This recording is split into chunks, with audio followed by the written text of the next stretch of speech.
सो मसीह यीशु में आप सबकी सलामती हो, आप तशरीफ रखें। खुदावंद आप सबके साथ हो। Devil seeks man to destroy. Devil seeks man to destroy, but Jesus seeks man to deliver. इब्लीस इंसान की तलाश करता है कि उसे तबाह बर्बाद करे, लेकिन यीशु मसीह इंसान को तलाश करता है। इब्ने आदम इंसान को ढूंढता है कि वो नजात पाए। एक बार फिर खुदा के जलाल के लिए, यीशु मसीह की मोहब्बत के लिए जोरदार तालियां, जिसने हमें निजात बख्शी, हमें छुड़ाया, हमें बचाया और बाप के फर्जंद बनाया। Hallelujah, hallelujah. मेरे अजीजों,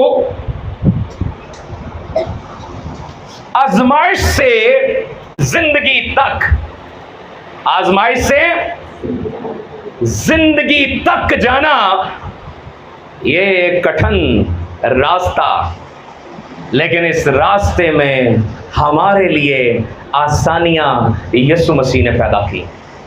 मेरे साथ रहिएगा।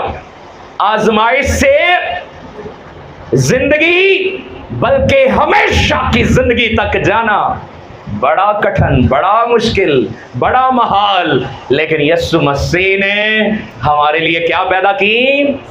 आसानियां पैदा की।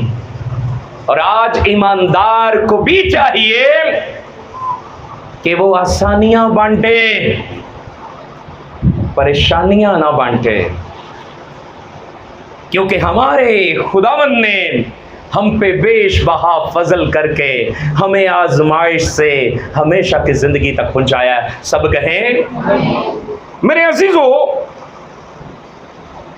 हयात का दरख्त और नेको बद की पहचान का दरख्त खुदा ने दो दरख्त अदन में लगाए। और मेरे साथ आज दो आयात को अपने सामने रखिए। आप समझ गए होंगे कि पैदाइश की किताब दूसरा बाब और 9वीं आयत, पैदाइश की किताब दूसरा बाब और उसकी 9वीं आयत, खुदा ने जिस तरह से इंसान को बनाया और उसकी बुदुबाश और उसकी अबाइडिंग एंड ड्वेलिंग को खुदा ने तरतीब दिया, ये खुदा का इलाही मंसूबा था। और हाँ, खुदा ने कहा, खुदा ने सब कुछ बताया, वो बड़ा वाज़ेह था। आइए पहले दूसरे बाब की 9वीं आयत को देखिए, जो कि मैंने कहा कि खुदा ने क्या लगाए? दो दरख्त लगाए। 9वीं आयत में लिखा है, और खुदा ने हर दरख्त को जो देखने में खुशनुमा और खाने के लिए अच्छा था जमीन से उगाया। और आगे काबिले गौर बात है कि बाग के बीच में हयात का दरख्त और नेको बद की पहचान का दरख्त भी लगाया। मेरे अजीजों, आप मेरे साथ जल्दी से इसी बाब की 17वीं आयत को भी पढ़ लीजिए कि खुदा ने बाग के बीच में क्या लगाए? दो दरख्त लगाए। और हाँ, 17वीं आयत में खुदा ने एक फरमान, एक हुक्म दिया। 17वीं आयत में लिखा है, लेकिन नेकोबद की पहचान के दरख्त का कभी ना खाना। खुदा ने आदम से कहा कि नेकोबद की पहचान के दरख्त का फल कभी ना खाना। ये खुदा का हुक्म, क्योंकि जिस रोज तूने उसमें से खाया, ये भी खुदा की चुनौती, ये खुदा का अल्टीमेटम, ये खुदा की आगही, ये खुदा की तरफ से तंबीह थी कि जिस रोज तूने उसमें से खाया, और आगे उसका अंजाम, उसका रिजल्ट, उसका आउटकम, तू मरा। मेरे अजीजों, बाइबल मुकद्दस का पहला गुनाह किसी का कत्ल या झूठ से शुरू नहीं हुआ। बाइबल मुकद्दस में पहला गुनाह झूठ नहीं है, कत्ल नहीं है। बाइबल मुकद्दस में पहला गुनाह खुदा की नाफरमानी है कि जिस रोज तूने उसमें से खाया तू मरा। और मैं बड़ी बारीकी से रूल कुद्स की हदायत से सीख रहा था कि खुदा ने नेको बद की पहचान के दरख्त से रोका, लेकिन खुदा चाहता था ये रुके रहे, ये मेरी मानते रहे। हाँ, मैं इन्हें हयात के दरख्त से खिलाऊंगा। मैं खुदा के पाक रूह का इतना शुक्रगुजार हूँ कि उसने ये गहरा भेद मुझ पर अया किया कि खुदा की ख्वाहिश थी कि इंसान हुक्म मानता रहे और जीता रहे और हयात के दरख्त से खा के अबदी जिंदगी पा ले। लेकिन क्या हुआ? इंसान ने नाफरमानी कर दी, उस दरख्त का फल खा लिया जिससे खुदा ने रोका था। एक लिहाज से देखें तो यह महज खाने की एक चीज, एक लिहाज से देखें तो एक महज क्या खाने की चीज। और आज भी लोग खाने के लिए ही तो बड़े बड़े गुनाह कर रहे हैं। जैसे मैं छोटी सी मिसाल दे के समझाता हूं। खाने के लिए कि ज्यादा मिल जाए, ज्यादा जमा हो जाए, आसाइश से खाया जाए, आसानी से खाया जाए, है सिर्फ खान दा ही गुनाह है। जेड़ा पहला गुनाह किया से जमा ज्यादा कर रहा है, बदउनवानी कर रहा है, करप्शन कर रहा है, जखीरा अंदोजी कर रहा है, लूट कसूट इंसान कर रहा है, मार धाड़, डाका जनी, चोरी चिकारी कर रहा है, सारे गुनाह रोटी की खातिर कर रहा है, फरेब दे रहा है, मकर कर रहा है। कर किसके लिए रहा? रोटी बोती हो जाए, खाने के लिए ही वो सारे गुनाह कर रहा है। और हाँ, हर बेफर्क है, तरीके फर्क है, अंदाज फर्क है, लेकिन है वो ही है। खुदा ने कहा तो इसमें से ना खाना, क्योंकि जिस दिन तूने इसे खाया तो आज सुबह सवेरे भी मैं खुदा की खादमा से बात कर रहा था कि शायद इसीलिए लिखा है खुदा के कलाम में कि मैंने ढूंढा और किसी को भी ना पाया। आज हर कोई करप्शन तरह तरह की, बदउनवानी तरह तरह की, जो भी गुनाह कर रहा है वो रोटी आसानी से खाने के लिए, ज्यादा खाने के लिए कर रहा है। ये मामूली सा एक दरख्त है, ये मामूली सा एक खाना, एक फल, लेकिन खुदा ने हुक्म दिया और आदम से रहा ना गया, उसने नाफरमानी कर दी।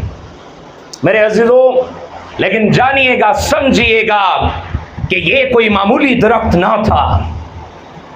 ये दरख्त मामूली दरख्त, बल्कि ये आदम के लिए एक रूहानी इंतखाब था। जरा समझिएगा, खुदा कह रहा था चॉइस तुम्हारे पास है, या तो इसमें से खा लेना या फिर मर जाना। और मौत भी रूहानी मौत, हमेशा की मौत। और क्या हुआ?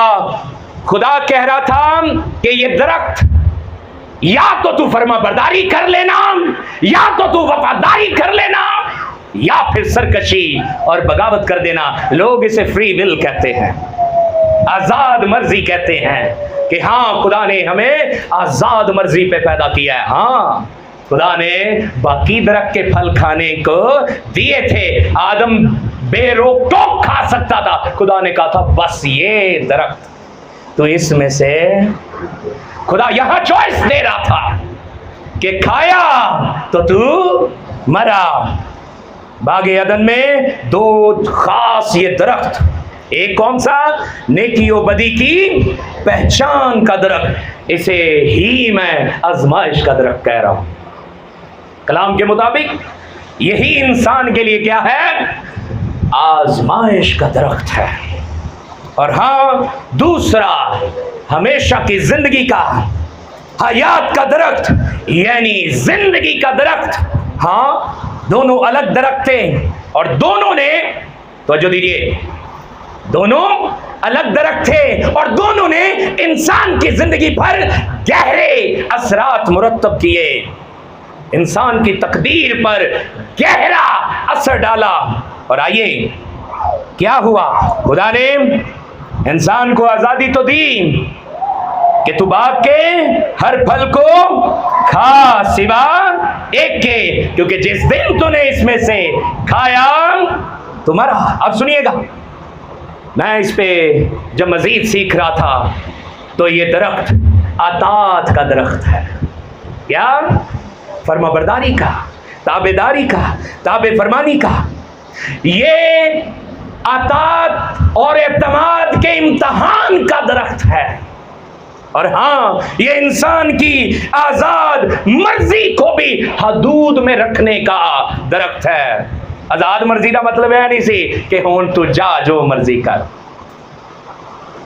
बल्कि ये दरख्त खुदा की तरफ से लगाई गई हदूद थी। और आज बहुत सारे लोग हैं, जब वो हदों को पार कर जाते हैं तो तब ही तो क्या होता है, गिर जाते हैं, तब ही तो जवाल आ जाते हैं। और एल्डो साहब को याद होगा, मैंने एक दिन कहा कि खुदा ने मुझे कलाम करते हुए कहा, मुझसे कलाम करते हुए कहा, मैं तुझे कभी ना गिराऊंगा। खुदा नहीं गिराना चाहता किसी को भी, लेकिन साथ ही एल्डर साहब क्या कहा खुदा ने, ये तू है जो अपनी खता के बायस गिरेगा। खुदा ने मुझे कहा मैं नहीं तुझे गिराना चाहता। खुदा किसी इंसान की हलाकत, इंसान है जब उसकी ताबे फरमानी में नहीं रहता और ना फरमानी करता है तो फिर क्या होता है, जवाल आते हैं, बदहाली आती हैं, शिकस्तगी आती हैं, बुझमुर्दगी आती हैं, मायूसी आती हैं, आजमाइशें आती हैं। और हाँ, ये इंसान की आज़ाद मर्जी की हदूद को जाहिर करता है। सुनिएगा तवज्जो से, अभी मैंने कहा कि शैतान तो आदम को, इंसान को ढूंढता है कि उसे तबाह करे। तो ऐसा ही हुआ, शैतान ने इंसान की इस आजादी का इस्तेमाल किया। क्या किया? आज भी ऐसा ही है, जहां क्या होता है, थोड़ी सी आजादी नजर आती है, मुझे कोई नहीं देखता प्या। क्या ऐसे ही करते हैं ना, किसी को नहीं पता।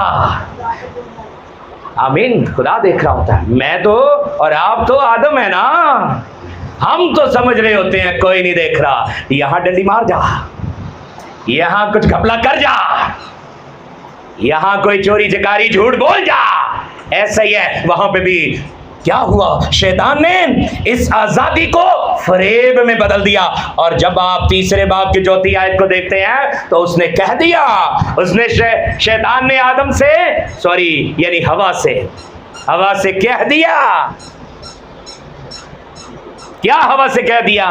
तीसरे बाब की चौथी आयत में उसने फरेब दे दिया। उसने कहा तुम हरगिज ना मरोगे। क्या असी भी कहने, ओए नहीं, किसी को नहीं पता लग रहा, खैर है, कोई वेहदा प्या थोड़ी है। दूसरी और भी बहाने होते, यार अब देखें, अब हमारा भी तो कोई हक है, हमारा भी तो हिस्सा है यार, हमने कहां से चलाना है। यस, मुझे और आपको वो इब्लीस ऐसे फरेब देता है, मुझे भी देता है, सामने खड़ा हूं, आपको भी कहीं ना कहीं देता होगा। मैं इकरार पहले करता हूं और करना भी चाहिए भैया, जब मैं ही नहीं कर पा रहा तो फिर सारे किवें करेंगे।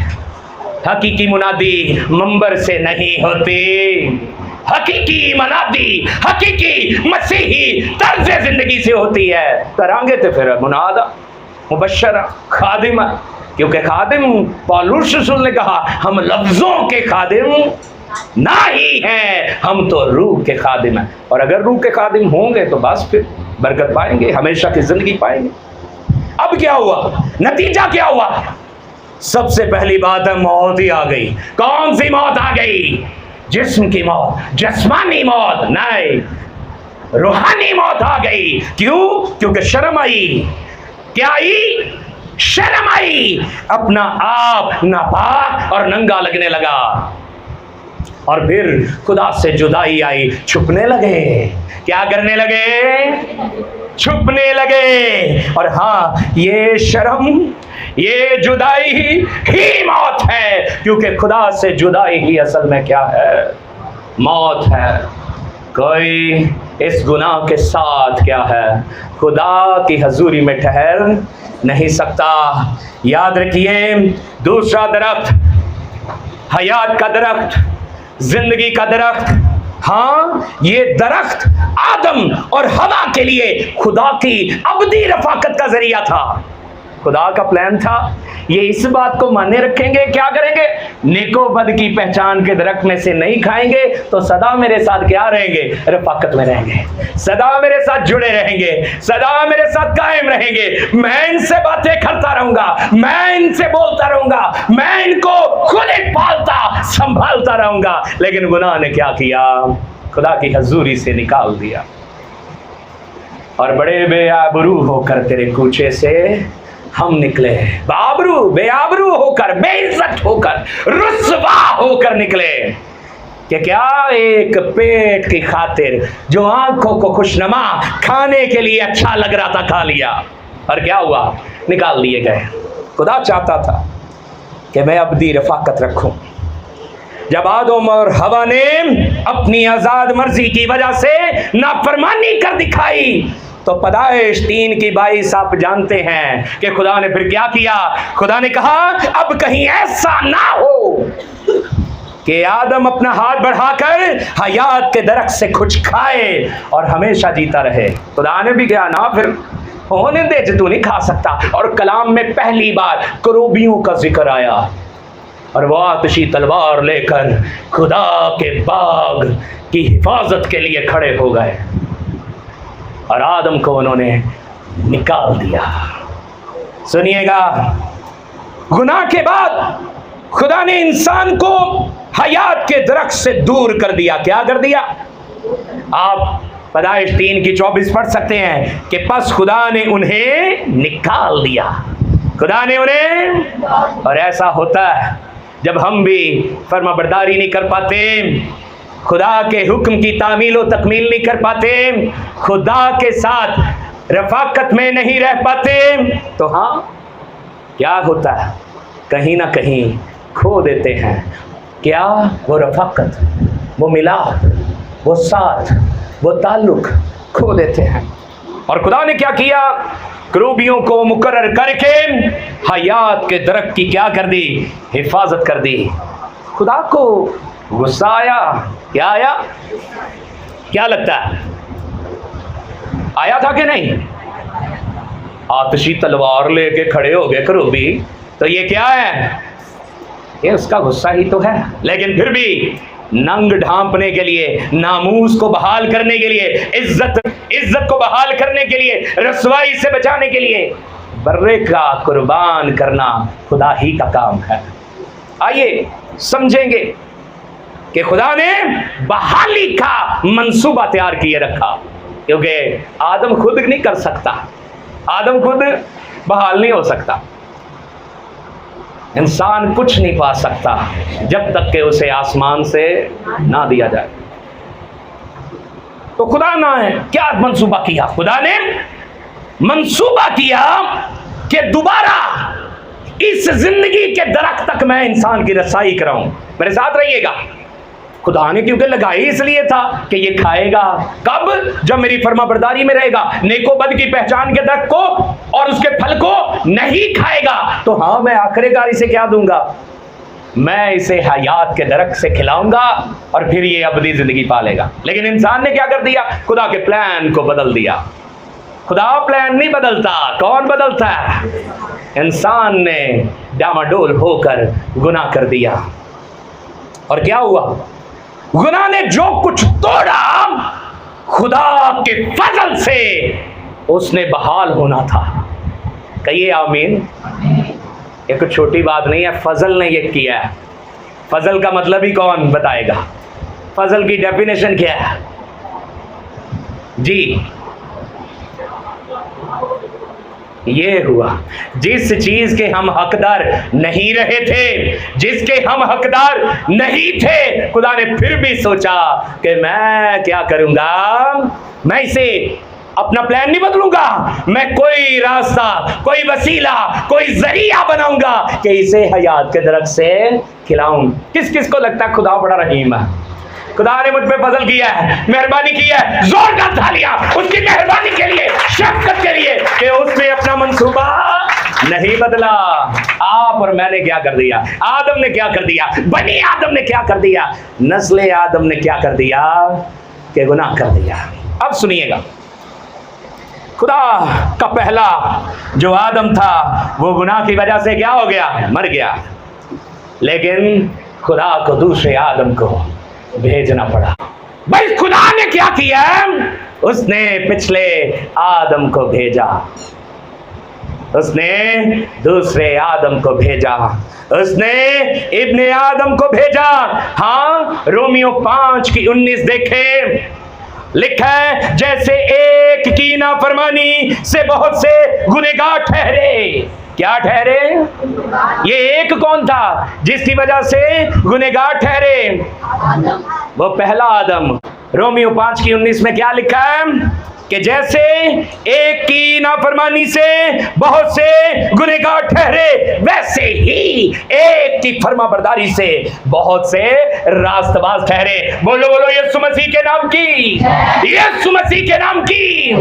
वो एक है जिसकी फर्माबरदारी से बहुत से रास्तबाज ठहरे। यीशु ने क्या किया? वो एक जो इब्ने आदम बनकर आया, उसने सलीब पर अपनी जान देकर वो जो रुसवाई थी उसे मिटाया, उसने जुदाई को मिटाया। Hallelujah, praise God. अच्छा, अब वो जो इब्ने आदम है, जो कहता है इब्ने आदम खोए हुओं को ढूंढने और निजात देने आया है, उसने सलीब पर जान देकर वो दरवाजा खोला जिस दरवाजे को गुनाह ने बंद कर दिया था। और यीशु मसीह ने, इब्ने आदम ने वो जो हयात के दरख्त तक की रसाई थी उसको मुमकिन बनाया, उसका रास्ता तैयार किया। क्या किया? क्या तैयार किया? मेरे अजीजों, ये खुदा के मंसूबे में शामिल हो गया कि सलीब दरख्त बन जाएगी। हालेलुया। क्या बन जाएगी? लकड़ी पे लटका नासरी देने को जिंदगी। खुदा ने मंसूबा तैयार किया कि क्या होगा, सलीब एक नया दरख्त बन जाएगी। गलतियों 3:13 में इसीलिए लिखा है कि मसीह हमारे लिए लानती बना। क्या बना? किसको लगता है मेरी खता थी, मेरी सदा थी, मेरी लानत थी, मेरा गुनाह था, मेरी नाफरमानी थी, और यीशु मेरी खातिर क्या है, लानती बना। और आगे लिखा है क्योंकि जो लकड़ी पे लटकाया जाए वो लानती ठहरेगा। यीशु मसीह मेरे लिए पाप बना, मेरे लिए, आपके लिए वो लानती मौत को गवारा करने वाला ठहरा, वो इब्जी बना, वो मखलसी दहिंदा बनने के लिए इब्जाना ठहरा। और हाँ, उसकी सलीब वो दरख्त बन गई जो कि क्या करेगी, जिसके जरिया से हम दोबारा जिंदगी पाएंगे और कसरत की जिंदगी पाएंगे। याद रखियो कि अब ये जिंदगी जिस्मानी नहीं बल्कि रूहानी जिंदगी है, वक्ती नहीं बल्कि अबदी जिंदगी है। और यूहन्ना 3:16 इसका ऐलान करती है कि खुदा ने दुनिया से, आप ऊंची आवाज में कहिए, खुदा ने आपसे कि उसने अपना इकलौता बेटा ताकि आप उस पर और हलाक ना हो बल्कि हमेशा की जिंदगी का प्लान खुदा ने कर दिया।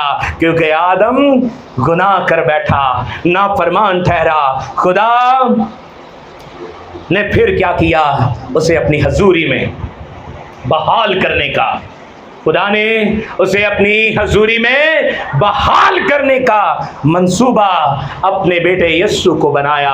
और हाँ, वो मसलूब हुआ, मारा गया, दफन हुआ और तीसरे रोज मुर्दों में से, और हाँ, वो आसमान पर चढ़ गया और बाप के, खुदा बाप के, आसमानी बाप के दाहिने तरफ बैठा है, जहां से वो हमेशा की जिंदगी के वारिसों को भी लेने आएगा। और हाँ, जितने उसके मुनकर हैं वो बाप के सामने उनका इनकार कर देगा। आप खुश नसीब हैं। कौन कौन खुश नसीब है कि यीशु मसीह के वसीला से वो हयात अबदी का वारिस बना है। Hallelujah, hallelujah. लेकिन याद रखिएगा, हाथ आपने और मैंने उठाए हैं, लेकिन मुकाशफा 2:7 को समझ लीजिए। हम सब ने हाथ उठाए हैं ना? किसने नहीं उठाए? आप चर्च हैं, यीशु की कलीसिया हैं। कोई है जिसने हाथ ही नहीं उठाया? नहीं भाई, मैनू को नहीं जो पता, मैं पता नहीं है कि नहीं हमेशा दी जिंदगी का वारिस। कोई है? सारे चुके हाथ, चुकिया सी, ठीक है। लेकिन याद रखिए, मुकाशफा 2:7 पढ़ लें, जिंदगी के दरख्त से, उस फल से खाने के हकदार कौन है? अगर हैं तो ठीक है, आमीन।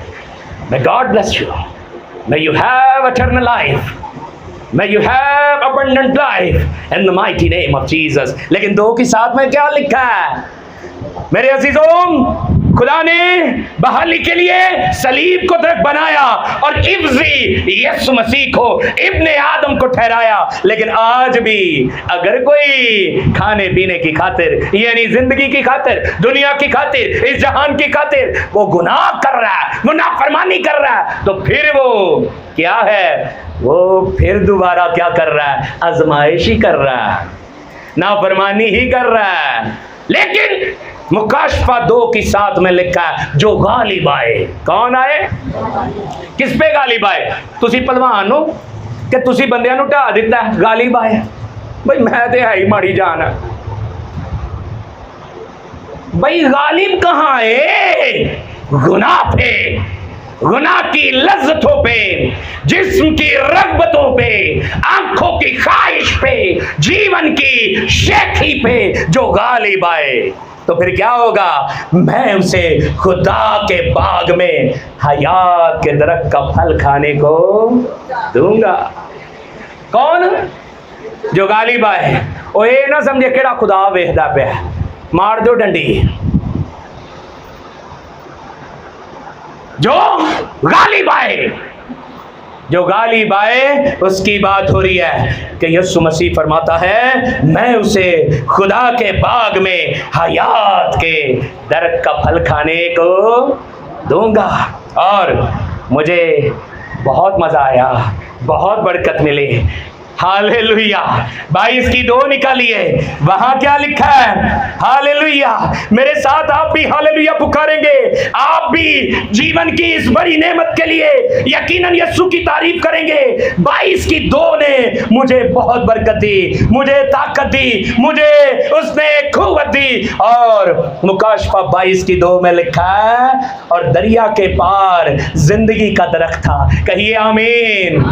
क्योंकि दरख्त है ना, हम मैं नेड़े जा रहे हैं कि नहीं? दरिया के पार जिंदगी का दरख्त था, उसमें 12 किस्म के फल आते थे। Hallelujah, hallelujah. एक फल नहीं है, कितने फल है? जमीन ते मौसम किन्ने ने? 4-5 ते असी 4-5 तरह के मौसम के फल खाने आ। तो वहां लिखा है, वहां क्या था? उसमें 12 किस्म के फल आते थे और हर महीने में फलता था। ते असी कितनी देर बाद फल खाने आ? 6 महीने बाद, 8 महीने बाद फल नवा आंदा है, सीजन का फल आंदा है। लेकिन लिखा है कि हर महीने में फलता था। और उस दरख्त के पत्तों में क्या थी? कौमों के लिए शिफा थी। बोलिए यीशु मसीह के नाम की, हयात अब्दी के दरख्त की। हालेलुया। मेरे अजीजों, लिखा है उसके पत्तों से कौमों को शिफा मिलती है। मैंने जब ये पढ़ा, पहले भी पढ़ा होता है, लेकिन खुदा जब वंड से सिखाता है तरतीब से सिखाता है तो ज़िंदगियों में फिर उसका खौफ आ जाता है, और जब उसका खौफ आ जाता है तो हम फिर उसकी फर्माबरदारी में आ जाते हैं, और जब फर्माबरदारी में आ जाते हैं, नेको बद की पहचान के दरख्त से नहीं खाते, तो फिर हमेशा के दरख्त में से, हमेशा की जिंदगी के दरख्त में से फल खाते हुए यीशु मसीह के वाकई हकीकी पैरोकार बन जाते हैं। मेरे अजीजों, आइए इस बात को समझते हैं। यीशु मसीह के वसीला से, उस पर ईमान रखने के वसीला से फिर से खुदा के साथ हम जुड़ सकते हैं, और अगर जुड़ गए हैं तो बहुत अच्छा है, आमीन। रूहानी तौर पर हम जिंदगी पा सकते हैं, और अगर पा गए हैं तो बहुत अच्छा है। और हाँ, हयात के दरख्त में से हम खा सकते हैं, और अगर खाने के लिए तैयार हैं तो बहुत अच्छा है। खुलासा ये है, 2 दरख्त खुदा ने दिखाए और 2 रास्ते बताए। एक दरख्त नाफरमानी और गुनाह की अलामत, और दूसरा जिंदगी और नजात की अलामत। आदम गिरा और बनी आदम को गिराया, मगर यीशु मसीह ने अपनी जान देने तक वफादार रहकर ईमान लाने वालों को उठाया। बोलो बोलो यीशु मसीह के नाम की। हाँ, अब हमें भी करना क्या है? गालिब रहना। हमें भी क्या करना है? हमें भी क्या करना है? गालिब आना है, नाफरमानी नहीं करनी, खुदा का हुक्म नहीं तोड़ना। आइए दुआ करते हैं, सब आंखें बंद कर लें। हालेलुया। सब दुआ करेंगे, मेरे साथ बुलंद आवाज दुआ कर सकते हैं। ऐ खुदावंद खुदा, तू जो जिंदगी के दरख्त का मालिक है, हम भी आदम की तरह तेरी नाफरमानी करते रहे हैं, लेकिन यीशु मसीह में उसकी सलीब पाक की वजह से हमने दोबारा जिंदगी पाई है। हम तेरी हजूरी में वापस आना चाहते हैं, और चाहते हैं कि हयात अबदी के दरख्त से खाएं, और यीशु मसीह के नाम में हयात अबदी ही पाएं। यीशु मसीह के ही मुबारक नाम में ये दुआ मांगते और पूरे ईमान से पा लेते हैं। आमीन।